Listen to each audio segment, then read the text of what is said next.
I'm back with another video. It is Friday. Hopefully everybody having a good day and everybody had a good week. The weekend is here and it's going to be a long weekend because of Memorial Day. So we should be having an extended weekend for most. And if you are, congratulations. I am going to be off all next 3 days. So I'm trying my best to be live on the channel. So hopefully you guys come through and check out the channel on that end. And we're going to be playing some games, doing some commentary, talk about some stuff. We're probably gonna talk about one of the topics that I'm talking about right now, and this topic is basically about a correction. So hopefully we'll talk about this and get through it. I know my video look kind of weird. I'm still using my tablet. My phone should be at the house today. So once I get that together, I have more cleaner videos. So hopefully that'll work. So thank you guys for checking this video out. Let's get into it. All right. Look, the gaming industry needs a correction, and I'm not just talking about AAA. I'm talking about in general. And it doesn't mean that the gaming is in a bad space overall, but I think that the tried and true method of making a game with a low budget and giving you solid content will always prevail. And I mean, that's just it in a nutshell. A lot of these AAA games, and let's be honest, some of these AA games, and in some cases, indie games, don't really give you the value of what you are looking for or what the average gamer will look for in a game. Now, that doesn't mean that you can't find a good game or all games are bad or anything like that, because there are some diamond in the roughs and there are some solid, bona fide good games. Goodness, they're like trying to get everything off my truck. But at the end of the day, the majority of games nowadays aren't really putting it out there as far as value. A lot of games are just making it. And I mean, that's just how it is in society in general, but that's a bigger story. I don't want to get into that.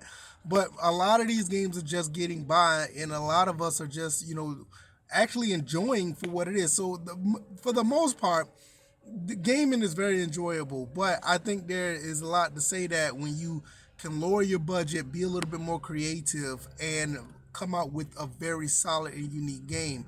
This is why the AA industry or the AA games are doing very well, and even the indie games are doing well for the most part. But there are some games, indie, AA, and definitely, absolutely AAA, that are having a really big problem with giving you the value of games, and they think, well, mostly the AAA side of things, are really saying like, hey, look, let's just throw more money at it and raise the price on these games to recoup. No, bigger is not always better. And I mean, we always knew that when it came to certain things that you pay for. And now we're starting to see it in the gaming space. Sometimes, you just dumb a game down, not necessarily intellectually wise, but creative wise. Just dumb it down and make it fun for people to play. This is why Nintendo, whatever you want to say about Nintendo, Nintendo basically make a bunch of AA games, but they are advertised as AAA products because of the longevity of their IPs. But if you really look at a game, these are not like blockbuster titles that Nintendo make. A lot of these games are like literally like AA or titles or indie titles masquerading as a big budget game. And on top of that, the quality and the value of these games are very good. This is why that Nintendo can get away with coming out with the Mario Wonder and do great, or a Mario versus Donkey Kong and do very great. Breath of the Wild. I think they're getting a little bit too long in the tooth with the Nintendo Switch 2 stuff, but that stuff will be yet to be seen.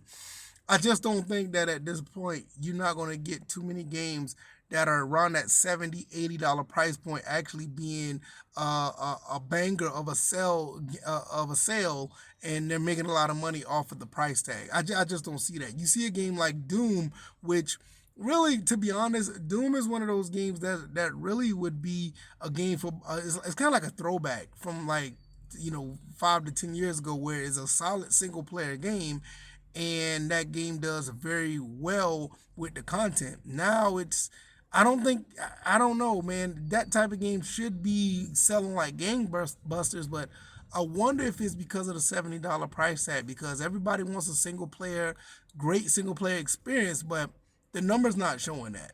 So I don't know. I think that if that game would have came out at a $50 price tag, maybe even $60, more people would have been more acceptable of it. But I just think that a lot of people in this economy and the way things are going, people aren't really going for the $70 game. They're just not. I mean, like I said this in video over and over again.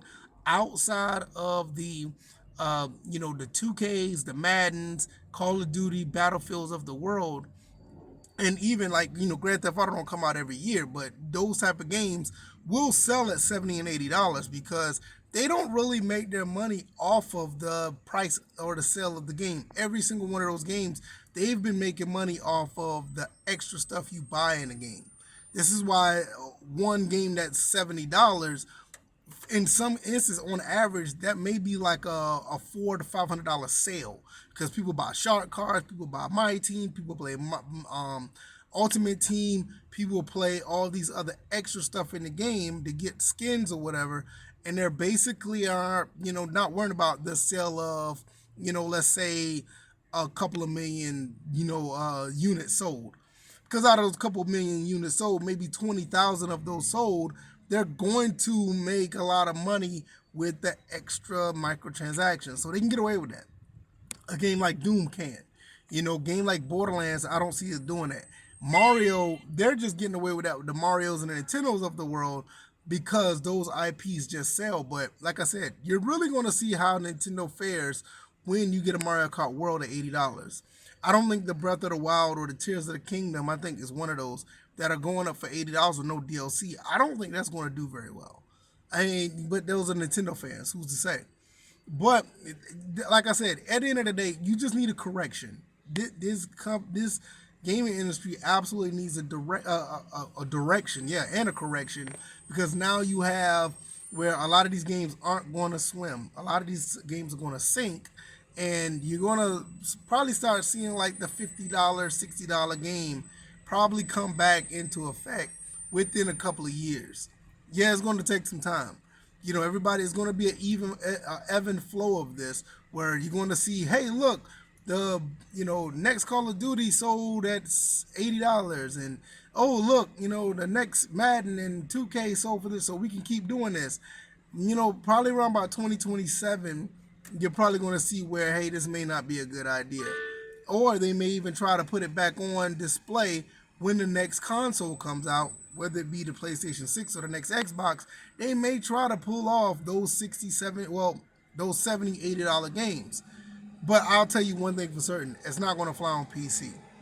The corrections probably already been made. You know what? One thing I will say before I get out of here. All right, now, you know what I'll say. The PC, they're always in a correction on PC. A correction is always happening on PC. When a game comes out, those prices drop so fast because they know they don't sell like that. And gamers on PC are more price conscious. They don't just blindly buy games at a high price. They'll wait. They will definitely wait. I mean, I've seen it on every time you look at a forum on Steam or you look at the reviews on Steam, everybody the ones who sacrifice buying a game day one, they will quickly tell people, wait for it to come on sale, wait for it for sale, wait for it to come out on sale, wait for a sale. Because Steam always put games on sales probably quicker than any other platform. So there's always a correction on the PC platform, which, I'm gonna be honest with you guys. At this point, you should get some form of PC gaming in your life if you're just on console. You can buy a PC. Hell, you can buy a PC at Walmart right now, and it's already built, and you can just use it. And I mean, and for people who just don't know how to use a PC, yeah, it's a little intimidating, but it's actually a little bit simpler than you would think. And I'm not necessarily advocating for it, but I think that should be an option if you like the game. If you like to play on consoles, just get a PC just as an alternative, and vice versa. If you got a PC, I know some of these elitists may still feel like I may not need a console. You might want to get at least one. I mean, you just don't want to put all your eggs in one basket when it comes to gaming. I mean, I surely don't, because what if your PC goes down? What if your console breaks? You at least have something on the side to play. So it's always good to have an alternative. But we'll talk about all this in a live stream this weekend, because I really want to talk about a lot of this stuff.